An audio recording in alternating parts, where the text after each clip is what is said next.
Everyone was surprised that President Trump spent a fair amount of time on Twitter over the weekend, but one of his social media announcements had jaws dropping.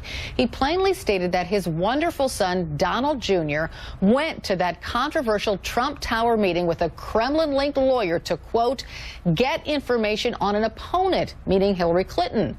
Totally legal and done all the time in politics. Mr. Trump also made sure to insist that he did not know about the meeting until after the fact. That's not exactly the story that's been out there. Sources say Mr. Trump's former lawyer, Michael Cohen, is prepared to testify that his boss knew in advance about that meeting. But for the moment, there's a lot more focus on whether the president inadvertently just threw his own son under the bus. Joining me right now is Robert Bianchi. He's a former head prosecutor in Morris County, New Jersey. Welcome. Carol, great to be on with you. Thank you.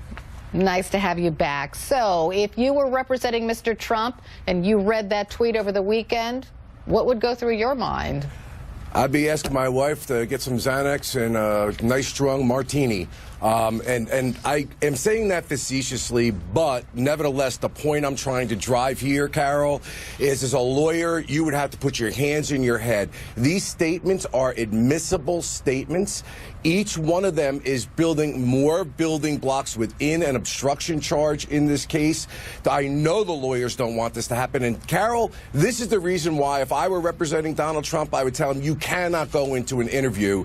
These gratuitous comments are putting you, your son, Jared Kushner, and Paul Manafort in jeopardy. And interestingly, Carol, last point, they're making Michael Cohen's testimony even more relevant to prosecutors. And you know Michael Cohen is looking for a deal. This was bad, no bueno. Well, let's go through this tweet because Mr. Trump said that this meeting to get information on an American political opponent was totally legal and done all the time in politics. There is a law on the book that prohibits political opponents from getting information from foreign agents. So how can Mr. Trump say this is totally legal and done all the time in politics? Carol, I don't get into politics when we deal with prosecution, and especially as the head prosecutor.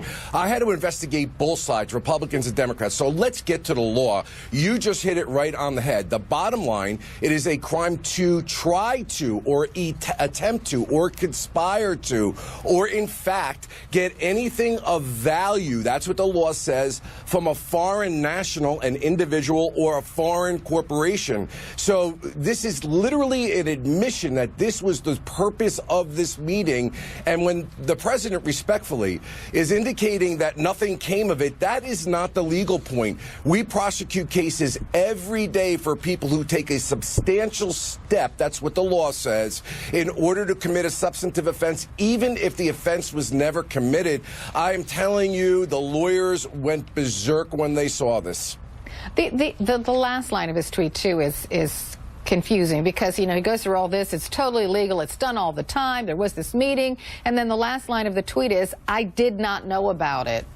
Well, why did he throw that in? Because, A, does it make any difference? And B, if it was totally legal and done all the time, why does he care if like, people think he knew about it or not? Well, I guess I'll give him the benefit of the doubt. If he didn't believe in it, or he didn't know about it, rather, then he wants to make sure politically that that's understood. But there are so many things that occurred afterwards with regard to writing the false statement about what this meeting originally was, and many other false statements. And now we're getting clearer and clearer in our focus, like a laser beam. He's providing the very data that Mueller would want to ask him in an interview, saying, no, this was about getting political dirt. And that, Carol, the activities that occurred after the meeting could be considered obstruction when you add it to he's trying to get Sessions to stop the Russia investigation. He fires Comey, and so many other things could all be the fact. Let's assume for the sake of argument, Carol, that the president did not know about the meeting, but he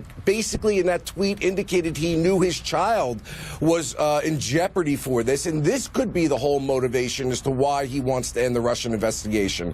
So I can't get into his mind as to why he wrote it, but on one hand, he's saying my son did it, and on the other hand, hey, it's not something I would do. That's just substantively not a good thing for him to say for his son, Jared Kushner, or Paul Manafort. And we know Mr. Mueller is looking over the president's tweets, right? Robert Bianchi, I got to end it there, though. Thanks so much for being with me. I do appreciate it.